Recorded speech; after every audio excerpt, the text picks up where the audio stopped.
हो गया है वो जिसका खदशा था। अरब अमारात की जानिब से पाकिस्तानी शहरियों पर वीजा पाबंदी की वजूहात सामने आ गई हैं। उन्होंने स्टेटमेंट दिया कि पाकिस्तान वाले यहाँ पे आके स्मगलिंग करते हैं और साथ ही साथ उन्होंने ये भी कहा कि इंडिया वाले डिसिप्लिन के साथ रहते हैं। प्रोग्राम का आगाज करूंगी आज की पहली खबर के साथ, जो कि अफसोसनाक खबर है। यूएई हुक्काम की जानिब से पाकिस्तानियों के हवाले से शिकायत का इजहार किया गया है कि यूएई ने पाकिस्तानियों के वीजाज बैन कर दिए हैं। क्या कभी कोई ये सोच सकता था कि यूएई पाकिस्तानियों के वीजाज बैन करेगा? बड़ा सवाल है कि इसे कैसे रोका जाए। इन वाकयात को रोकना बेहद जरूरी है। ये सब लोग कौन है? ये हैं जी भिखारी। और कहा यह जा रहा है कि ये लोग जो है वो भीख मांगने के लिए सऊदी अरेबिया जाने की कोशिश कर रहे थे। दुबई के कोर्ट में गया और वहाँ एक अरबी था, उसने मुझे कहा था तुम कौन? मैंने कहा मैं पाकिस्तान। उसने कहा जो पाकिस्तान है वो कुल्लू और आमी है, चोर डकैत है, हम किसी के ऊपर कोई केस नहीं कर सकते। सोशल मीडिया पर सरगर्मियां और मुजरिमाना वाकयात इन पाबंदियों की बड़ी वजूहात हैं। द न्यूज़ में शाया खबर के मुताबिक दस्तावेजात में इंकशाफ हुआ है कि कुछ पाकिस्तानी शहरियों ने यूएई के कवानीन की खिलाफ वर्जी की, जिनमें सोशल मीडिया पर एहतजाज, हुकूमती पॉलिसीज पर तनकीद और ऑनलाइन प्लेटफॉर्म्स का गलत इस्तेमाल शामिल है। दोस्तों, क्या शर्मिंदगी की बात है, पाकिस्तानी जो यूएई में बैठे हैं, हमारे लोग क्या करते हैं कि हमारे लोग वहां पे जाके प्रोपेगेंडा शुरू कर देते हैं। यूएई ने पाकिस्तान के वीजा बैन कर दिए हैं। वेलकम बैक टू पुराना पाकिस्तान। अच्छा बात नहीं पाकिस्तानियों को मौका देता था कि आप आए, हमारे मुल्क में आके अच्छी रोजगार तलाश करें, आपका नाम रोशन करें और यहाँ पर आके अपने स्किल हमें दिखाएं। लेकिन पाकिस्तानी यूएई जाके क्या कर रहे हैं?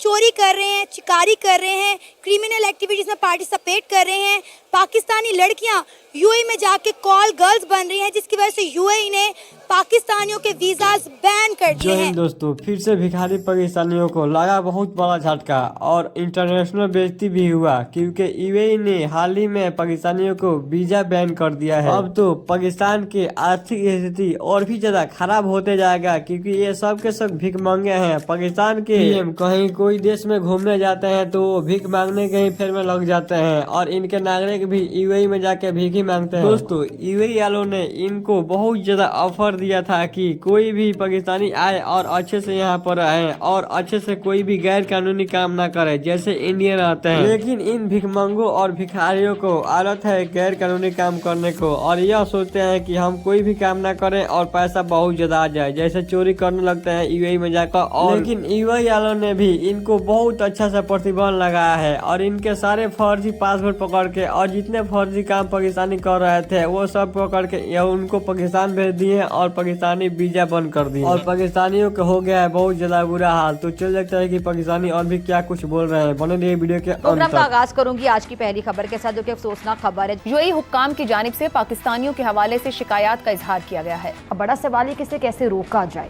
इंडिया बहुत बेहतर है, हमारे से बहुत आगे है। उसकी वजह है क्योंकि बिल गेट्स ने जो आईटी हब बनाई है वो इंडिया में बनाई थी। हमारे पास आए थे लेकिन हमारे बड़ों ने, हमारे सियासतदानों ने कहा हमें परसेंटेज दें, हम फिर बनाएंगे। अभी मैं इधर आया था, वीजा के लिए अप्लाई किया था। मैं किस कंट्री के लिए? मैंने सऊदी अरब के लिए। उसके मोबाइल में मेरे पूरे कागजात थे। अभी किसी ने मेरी जेब से मोबाइल निकाल लिया तो लॉ को नहीं फॉलो करोगे या फिर वायलेशन करोगे किसी भी लॉ की, तो ये प्रॉब्लम सामने आएंगे। वो और बात है कि यहाँ हमारे पाकिस्तान में कोई लॉ एंड ऑर्डर नहीं है, जिसका जो दिल करता है वो करता है। बट आप यहाँ से देखें, जिस तरह आप यूएई या दुबई करें तो आपको छोटी छोटी बात पर टैक्स है, गाड़ी नहीं सही पार्क करेंगे, हाई स्पीड चलाएंगे या कुछ भी ऐसी चीज़ है। तो वहाँ जब हम पाकिस्तानी अपनी इन हरकतों से बाज नहीं आएंगे या हम अपने आप को इन्वॉल्व रखेंगे हर वक्त ऐसी एक्टिविटीज़ के अंदर जो कि बेसिकली एक इंसान के लिए भी ना वो है मींस के एक कोलीग्स भी हो सकते हैं और ये आपके कोई जान पहचान वाले भी हो सकते हैं। हो सकता है इनके पास कई कई गाड़ियां हो, इनका अपना घर हो, लेकिन फिर भी ये भीख मांगना या उधार लेना या इसी तरह के अपने रोने धोने बता के लोगों से पैसे निकलवाने पे ज्यादा बिलीव रखते हैं।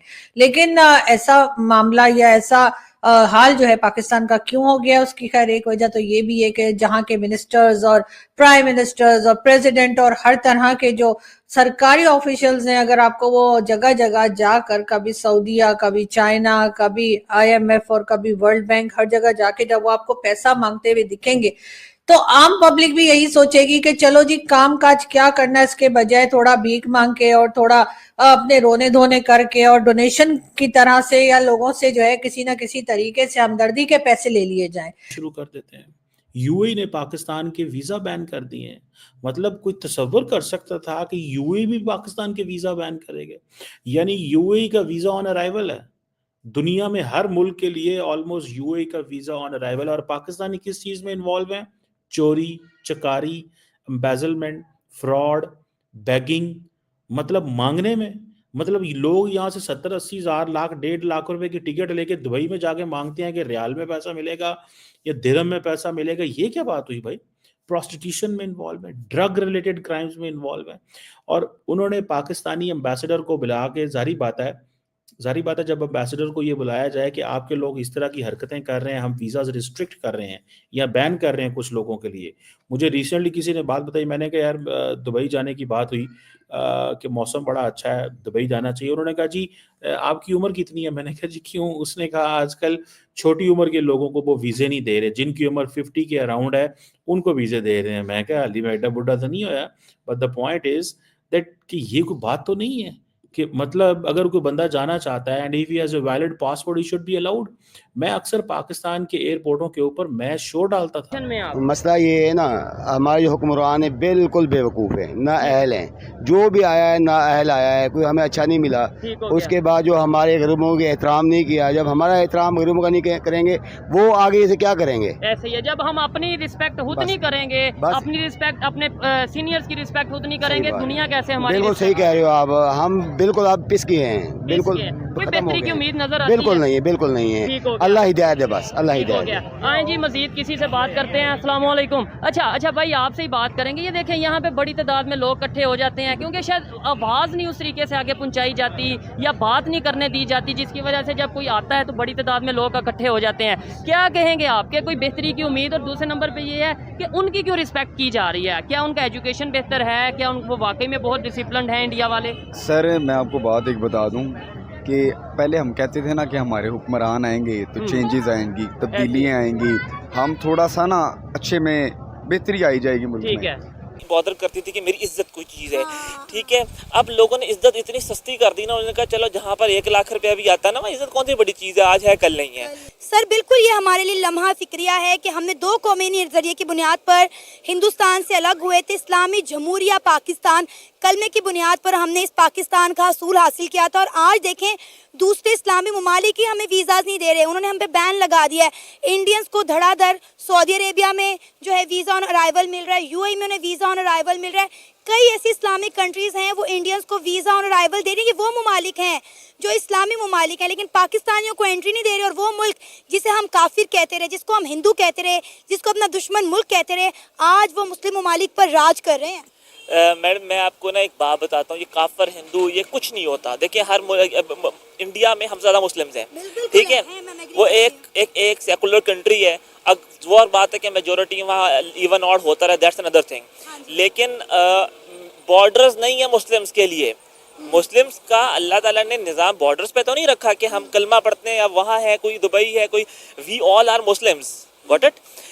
हम मुसलमानों ने खुद को गिरा इतना लिया, स्पेशली ये जो अब पाकिस्तान के अंदर हो रहा है कि हर बच्चा पकड़ा जा रहा है। हर यार ना तुम लोग खुदा का वास्ता है, तुम लोगों को लीगल प्रोटेस्ट करना है पहले जो है वो मेरा ख्याल है 90s की एंड में इतने ज्यादा भिखारी नहीं हुआ करते थे कि आप मार्केट के लिए निकले तो आपको कदम कदम पे ऐसे भिखारी मिले, आपको हर जगह पर ऐसे ही लोग दिखाई दें जो कि भीख मांग रहे हैं। ऐसा हाल पाकिस्तान का नहीं था, लेकिन उसके बाद से हाल पाकिस्तान का खराब से खराब तर होता चला गया। यानी मेरे ख्याल है 98 के बाद से और या 90s के एंड से जो है पाकिस्तान की इकोनॉमी जो है वो किसी तरीके से भी संभल नहीं पाई। यानी वही जो हमें कहा गया था ना जी हम घास खाएंगे लेकिन एटम बम बनाएंगे, तो हाल अब वही है कि हम घास खा रहे हैं और एटम बम वो रखा है जी, वो रखा है, वो हमने डराने धमकाने के लिए रखा है। लेकिन बात सारी ये है कि पाकिस्तान में फैक्ट्रीज बंद होती जा रही हैं, पाकिस्तान में ऑफिसेज जो हैं वो अपने एम्प्लॉयज को निकालते चले जा रहे हैं, चाहे वो किसी भी तरह का ऑफिस हो। कुछ ही दिनों में उन एम्प्लॉयज को बाहर खड़ा कर दिया जाता है और कह दिया जाता है कि जी अब आपकी सर्विसेज रिक्वायर्ड नहीं है, और उसमें